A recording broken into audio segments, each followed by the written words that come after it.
मुंबईत हादरवून टाकणारी घटना. लाईव्ह कॉन्सर्टमध्ये 2 विद्यार्थ्यांचा मृत्यू. ड्रग्सच्या ओव्हरडोसने घेतला जीव. हाय प्रोफाईल पार्टीचा मुंबईला धोका.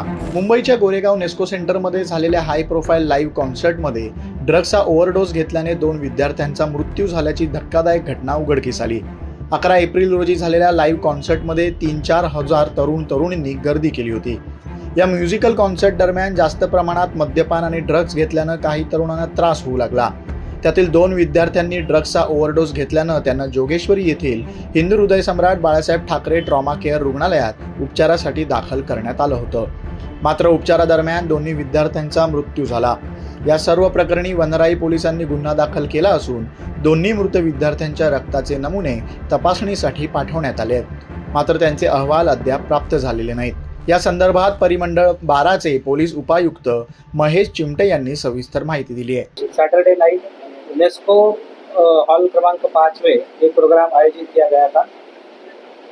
Techno 9x9 warehouse edition. ये जो प्रोग्राम है वो नेस्को और एस्पायरिंग टायर कंपनी इन दोनों ने आयोजित किया था. इस प्रोग्राम के दौरान 3 जो पार्टिसिपेंट है उनको अनईजी फील हो रहा था. उसकी वजह से उनको हॉस्पिटलाइज किया गया था. उसमें से 2 लोगों की डेथ हुई है. एक जो है वो स्टेबल है, उनके ऊपर उपचार शुरू है. इस प्रकरण में वनराई पुलिस स्टेशन पर एक गुना दाखिल किया गया है. अभी तक के इन्वेस्टिगेशन में 6 आरोपियों को अटक किया गया है और जो फर्दर इन्वेस्टिगेशन है वो अभी सुरू है. या प्रकरणात मनसेने उडी घेत नेस्को सेंटरच्या गेट बाहेर आंदोलन केलं. पुन्हा जर अशी घटना घडली तर नेस्को सेंटर बंद पाडू असा इशारा मनसे विभाग अध्यक्ष वीरेंद्र जाधव यांनी दिलाय.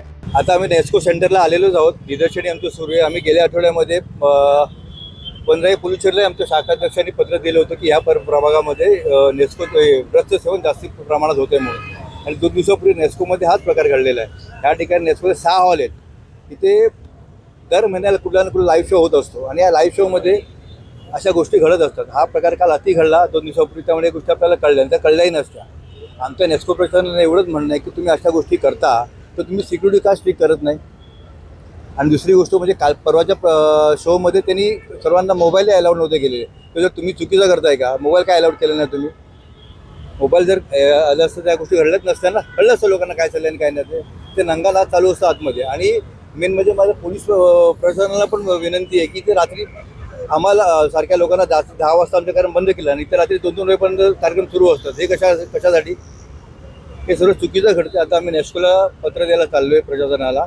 ह्यापुढे असं जर घडलं तर आम्ही तीव्र शब्दाचा निषेध करणार आहोत आणि कोणत्याही कार्यक्रम सुरू ठेवणार नाही आहोत. नेस्कोच्या कर्मचाऱ्याला अटक केलेलं आहे पण मुख्य जे व्यवस्थापक आहेत त्यांना अटक केलेलं आहे. आमची मागणी त्यांना पण अटक झालीच पाहिजे कारण ते मूळ सूत्रधार आहेत ह्या गोष्टीचे.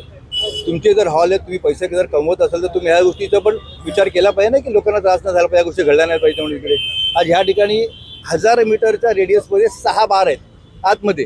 ते रात्रभर सुरू असतात. पोलिसांचं लक्षात नाही तिकडे आणि नेस्कोला काय पैसे मिळतात तिकडे. त्या ठिकाणी अशा गोष्टी घडतात. ड्रग्सचं सेवन तिकडे होत आहे. त्यामुळे आमच्या नेस्कोला आम्ही आमच्या भाषेत बोलणारच आहोत. ह्यापुढे जर असं काही घडलं तर आम्ही नेस्को सेंटर चालू देणार. या प्रकरणी पोलिसांनी 6 आरोपींना अटक केली आहे. मात्र एवढ्या मोठ्या संख्येनं लोक उपस्थित असून देखील कोणतीच सुरक्षा का नव्हती. ड्रग्सचा पुरवठा इथं झालाच कसा. यात वरदहस्त कुणाचा होता असे सवाल उपस्थित होत आहेत. मुंबईत तरुण पिढी दिवसेंदिवस ड्रग्सच्या आहारी जाते आणि कशी बळी पडते त्याचंच हे धक्कादायक उदाहरण म्हणता येईल. आता तरी या हाय प्रोफाईल ड्रग्सधारी पार्ट्या बंद होतील का हे पाहावं लागेल. लोकमत मुंबईसाठी निधी पेडणेकरचा रिपोर्ट.